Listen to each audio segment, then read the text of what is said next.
안녕하세요. 교육전사 김 교수입니다. 그동안 한국 교육 현장에서는 공교육 교사분들하고 그리고 사교육 강사 또 부모들은 사실은 교육의 주체로 평가를 많이 받아왔어요. 비판도 받고요. 또 뭐 장점보다는 주로 문제점을 많이 지적을 받았죠. 그런데 이렇게 공론화되지 않은 부분에서 교육에 대해서 문제를 일으키고 그런 아주 공공의 적이 있습니다. 바로 한국 교육판 기생충인 갑질 교수들입니다. 이들은 한국 교육 현장, 한국 사회에서 명예와 권력을 최대한 누리면서도 이 기생충 영화나 기생충처럼 특별한 이익을 주지 않고 계속 이득만을 갉아먹는 그런 갑질, 기득권을 통해서 한국 교육에 부정적인 영향력을 행사하고 있습니다. 여기서 모든 교수가 아니고요. 갑질 교수라고 하는 것은 이 훌륭하신 연구를 통해서 업적을 내고 학문을 사랑하고 제자를 사랑하는 일부 교수들은 제외하고 다른 대부분의 교수를 얘기하는데요. 주로 겸임 교수, 초빙 교수, 강사 교수님들은 아니고 이분들은 사실 실제 전문가예요. 이분들은 실제도 알고 이론도 아니까 진짜 전문가들은 겸임 교수, 초빙 교수, 뭐 외래 교수 또 이런 강사분들이 진짜 교수고요. 진짜 전문가고요. 대학 교수는 이론 쪽에 이론에만 잘 해박한 분이죠. 이론 전문가죠, 사실은. 근데 진짜 이론과 실제를 겸비한 전문가는 아니죠. 대학의 정교수를 얘기합니다. 이 대학 정교수는요, 사실은 거의 뭐 1년에 제대로 된 논문 하나, 그러니까 특별한 뭐 이론 하나 제대로 안 하고, 요즘 논문을 쓰긴 쓰는데 그게 너무 형식적이고요. 일단 기존 논문의 짜집기 수준에 그치지 않아요. 그리고 이분들이 주로 외국 유학을 갔다 왔기 때문에 외국 유학 갔다 뭐 책들을 머릿속에 딜리버리를 해가지고 넣은 그 지식 정도밖에 없어요. 그래서 주로 이분들이 이제 대학 교수가 된 통로가 보면 바로 인맥이라든가 실력보다는 뭐 외국 학위 그런 부분에서 이제 인정을 받은 세대고, 이 세대들이 대학 교수 세대가 이 올라가자면 40년대 50년대 이제 부모 세대들이 만들어놓은 경제적 번영 위에서 나왔던 세대들이 많이 있어요. 이 대학 교수층들이. 그러다 보니까 진짜 고생을 했다기보다는 이제 고상한 기득권을 가지고 고상한 바탕 위에서 성장한 성장층이라고 볼 수 있죠. 근데 문제는 이 대학 교수를 밑에서 이 갑질에 신음하는 대학 원생들이 많아서 문제가 되는 거죠.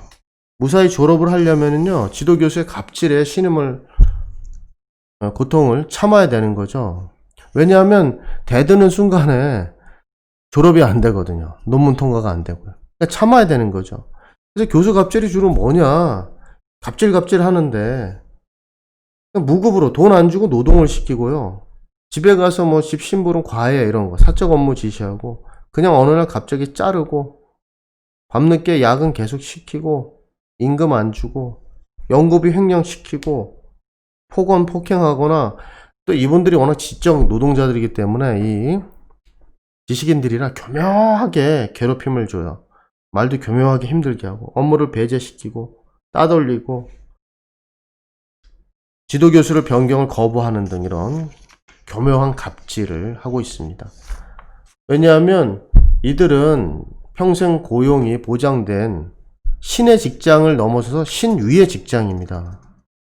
신의 직장인 공기업도 일정한 연수가 되거나 아니면 비위를 저지르면 잘리는데, 거의 뭐 예전에 뭐 성희롱을 했는데도 잘리지 않아서 한번 문제가 됐잖아요. 그래서 이렇게 비리가 많은데도, 갑질이 많은데도 잘리지 않고 65세까지 정년이 보장되는 그런 특징이 있기 때문입니다. 신의의 직장이에요. 그래서 지금 사실은 우리 나라가 벌써 이 조선왕조가 망한 지도 100여 년이 넘었는데, 조선왕조 이 계급사회가 현재 이 갑질 교수들과 함께 새롭게 도래한 거예요. 있습니다. 아직 우리 계급사회예요. 우리 아직 잘 모르죠. 현대사회고 뭐 누구나 뭐 자유민주주의 사회에서 뭐 자기 얘기를 하고 평등하게 대접한다 아니고요. 계급사회예요. 우리가 이 갑질하는 교수들 보면 알 수 있잖아요. 그럼 이 갑질하는 교수들 머릿속에는 뭐가 심어져 있느냐? 바로 오랜 전통이 있는데요. 조선왕조 처음에 개국 때부터 성리학을 들여왔잖아요. 불교를 깨려고. 성리학을 이렇게 국민들에게 얘기를 하고 한자를 보급하다 보니까 지식인이 우리는 대우를 많이 받는 거예요. 지식이 많이 가진 사람이 높은 계급을 갖게 되는 거죠.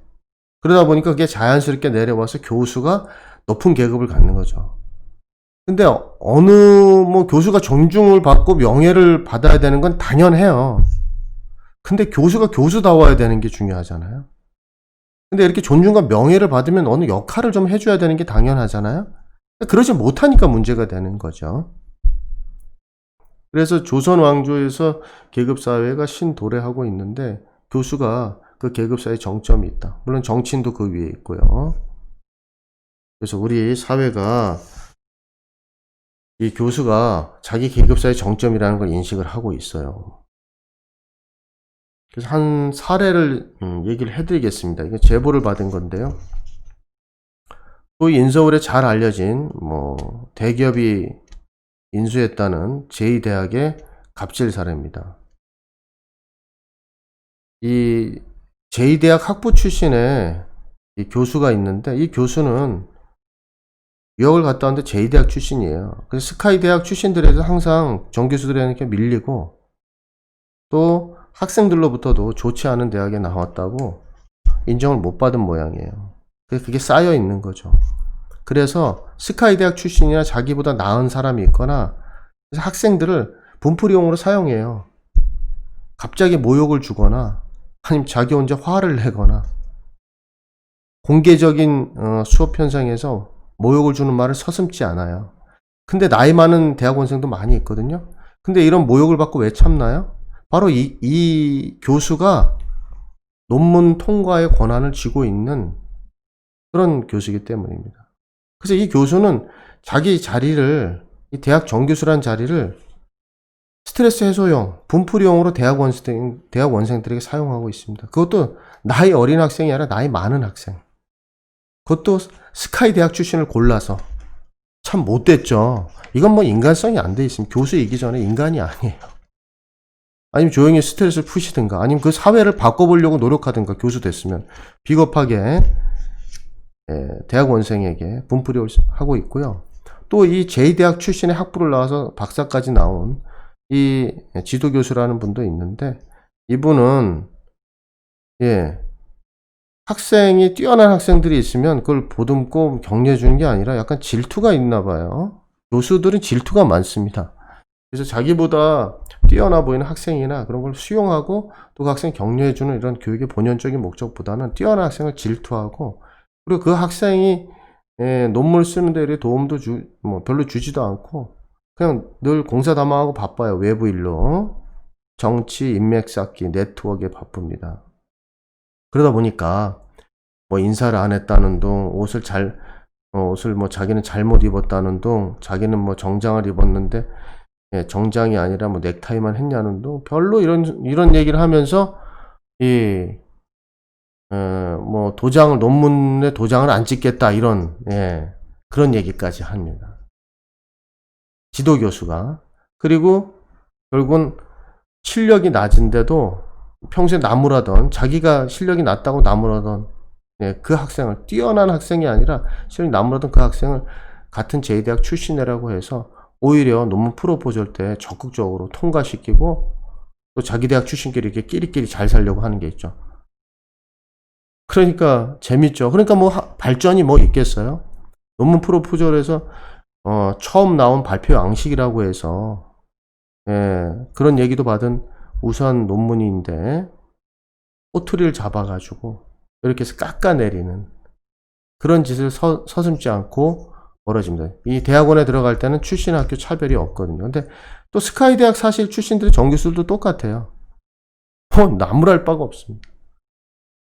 스카이 대학 출신들은 교수들은 유학도 갔다고 좋은 대학 나왔는데 바로 뭐냐면 수업 시간에 학생이 의도적으로 교수님을 믿고 좀 다른 의견 차원에서 의견 적분을 얘기했는데 그걸 오히려 기분 나쁘게 생각을 해가지고 오히려 대학 교수면은 제자가 다른 의견을 얘기하면 더 적극적으로 논의해보고 얘기하자고 해서 기뻐해야 될 텐데 그 학문 토론의 공개적인 장에서 오히려 삐져가지고 몇 년 있다가 대학 논문 심사 때 꼬투리를 잡아가지고 떨어뜨린 이런 갑질 사례들이 많습니다.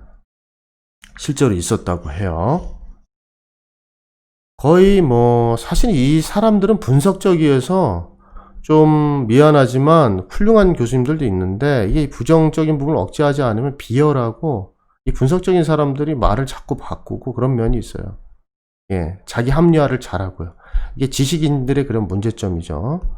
근데 이제 자기들 편에서만 이런 문제점이 되면 좋을 텐데 이게 대학원생들이나 또 대학원생들을 넘어서서 교육에 많은 부분에 영향을 미치거든요. 그럼 이 대학 정교수들, 대학 교수는 왜 이럴까요? 바로 정년이 보장이 되어 있고요. 그리고 이들이 인맥을 활용해서 진짜 실력 있다기보다는 인맥하고요. 대학에서 교수의 추천, 다 인맥이잖아요. 실력으로 어떤 공개 평가라든가 그렇게 들어온 게 아니고요. 그리고 자기 이론이나 독창적인 이론을 오랫동안 연구해서 만든 게 없어요. 한국 대학 교수들이. 다 외웠고 빌려왔지. 그러니까 겨우 구글 스칼라 찾아보면 다 나오는 논문 수준을 그냥 딜리버리해서 나눠주는 수준의 그런 저급한 수준의 지식을 가르쳐 주면서 연봉을 7천에서 1억 2천 사이의 연봉을 받으면서 사회적인 존경을 받으면서 하는 일이하고는 갑질밖에 없습니다. 가성비가 굉장히 낮은 직업이죠. 우리 사회적으로. 근데 이들이 왜 이렇게 권력을 많이 갖게 된 거죠? 바로 우리가 유교 사회이기 때문입니다. 우리가 유교 사회 기반을 갖고 있어요. 그러니까 지식을 많이 가지고 있는 상층에 있고 그 지식과 가진 부분이 지식으로만 사용되는 게 아니라 권력으로 사용되는 거죠. 특히 대학 사회에서 또는 일반 사회도 마찬가지입니다. 그러니까 그들을 떠받드는 거예요. 근데 떠받들면은 이 교수를 떠받들면 거기에 대한 자격과 역할을 해줘야 되는데 주로 누리고 갑질하는 거죠. 왜냐하면 밑에서 자기들이 갑질 당하면서 대학원에서 갑질 당하면서 지도 교수로 올라갔거든요. 그러니까 올라가서 분풀이 또 하고 있는 거예요. 그러니까 악순환이죠. 그러니까 이들의 마음속에는 어떤 게 있냐면 교만 컴플렉스가 있어요. 교만합니다. 매우 오만해요. 자기들이 다 아는 것처럼 생각을 해요. 근데 이들은 이론이나 책만 알지 실제를 잘 몰라요.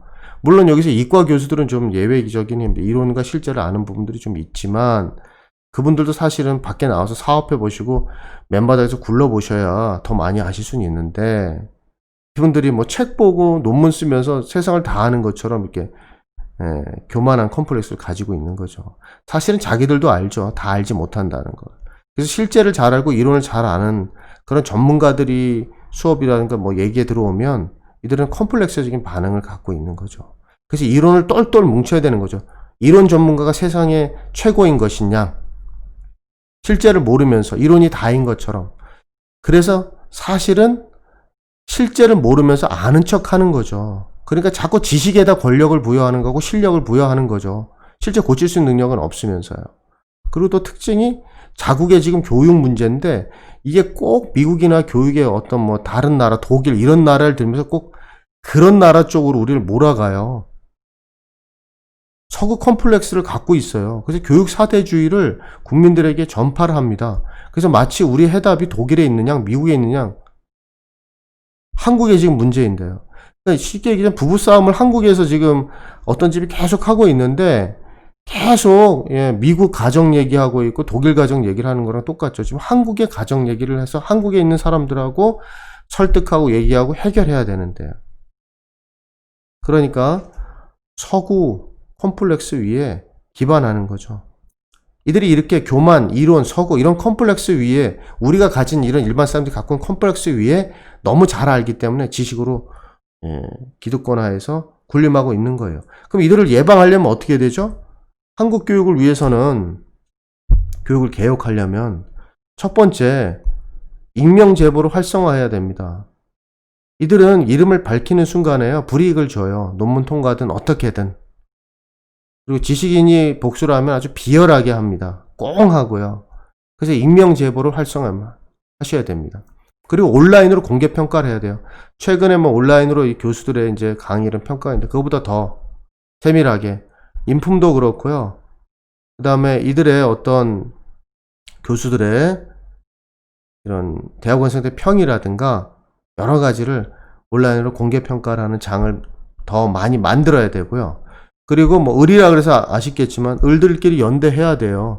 약한 대학원생들 아니면 이 교수로 피해받았던 전문가들 연대해서 이들의 잘못을 지적해야 되고요. 그리고 갑질 교수를 퇴출하는 시스템을 만들어야 됩니다. 근데 그냥 못 만들어요. 이게 대학에서. 왜냐면 이 갑질 교수들이 한 자리씩 차지하고 있고 그 다음에 요즘 교수들이 또 돈을 벌어야 되기 때문에 돈을 대학에 갖다 주면 갑질을 하더라도 자를 수가 없어요. 또 갑질이라는 게 이게 사실은 범죄로 증명할 수가 없다는 걸 이 교수들이 너무 잘 알기 때문에 이 갑질을 계속 하는 거죠. 감옥 갈 위험이 없으니까요. 그래서 이런 경우에는 똑같이 응대해 줘야 되겠죠. 갑질하는 교수들에게 갑질을 해주는 거죠. 그래서 정치적인 피해를 주고 가장 치명타는 명예를 손실시켜줘서 대학에 쫓겨나게 하거나 스스로 그만두게 하거나 그만두지 않더라도 학생들에게 강의평가가 안 나오도록 만들어줘야 되는 거죠. 그래서 이들이 문제다. 물론 이제 여기서 갑질하지 않은 좀 훌륭한 교수랑 분리가 돼야 되겠죠. 근데 사실은 우리나라에서 대부분 우리나라 이 시스템이 부패가 많기 때문에 대학에 좋은 교수들이 올라가 있진 않아요. 일부만 있지. 대부분 썩은 갑질 교수들입니다. 이들이 퇴출되게 해야 되고요. 그래서 결국은 한국 교육을 맡고 있는 이런 갑질 교수들 막기 위해서 전문가상을 재정립을 해야 돼요. 이들이 마치 최고의 어떤 전문가인 것으로 마치 군림하고 있기 때문에 그래요. 근데 사실 이 대학 교수들, 전교수들은요, 이론 전문가예요. 이론을 잘 아는 분들이죠. 근데 여러분들 한번 생각해 보세요. 미국은 실제로 가보지 않고 미국 책만 맨날 읽으면 미국 사람들이 어떻게 생활하고 어떻게 해야 되고 미국에서는 뭐 이민을 어떻게 해야 되고 그 다음에 뭐 학교는 어떻게 홈스쿨을 어떻게 해야 되고 구체적으로 미국 사람은 무슨 생각을 하고 그런 거 알 수가 있나요? 아는 척은 할 수 있죠. 그러니까 이 정교수들, 이 실제 정교수들이 실제로는 실제를 모르는 반쪽만 아는 이론만 아는 사람들이다. 특히 문과 쪽, 사회과학, 교육 쪽이 특히 그렇습니다. 근데 전문가상을 이론과 실제를 잘 아는 전문가를 정교수를 시켜야 돼요. 이 사람들은 주로 겸임 교수에 많이 있습니다. 초빙 교수나 외래 교수에 있어요. 근데 이들이 실제 진짜 전문가죠. 현장에서 뭐 기업을 운영하거나 기업체 일을 하고 있거나 아니면 뭐 개발을 하면서 실제 이론도 공부를 한 사람들이 많이 있으니까요. 그래서 이들이 전문가입니다. 교사는 현장만 많이 알고요. 그래서 전문가상을 새로 재정립을 해서 이들은 이론만 아는 그런 걸로 이제 실제 전문가 아니라는 것을 이론만 아는 전문가라는 것을 입지를 축소시켜야 되고 겸임 교수, 초빙 교수, 외래 교수를 실제 전문가로 이게 많이 등용을 하고 정교수로 갈 수 있는 보편적인 제도를 좀 더 만들고 그리고 그렇게 정교수끼리 서로 밀어주는 또아리, 도제적인 시스템을 깨버려야지 이런 퇴출하는 교수들이 나와야지 갑질을 하면은 잘릴 수도 있다라는 걸 인식을 줘야지 한국 교육이 살아날 수 있습니다. 교수가 바뀌어야 한국 교육이 바뀝니다. 좋은 교수가 나오고 이론과 실제를 겸비한 진짜 전문가가 정교수가 돼야 됩니다. 갑질하는 교수 퇴출돼야 되고 이들을 비난해 주십시오. 갑질 교수가 퇴출돼야 한국 교육이 산다. 지금까지 교육전사 김 교수였습니다.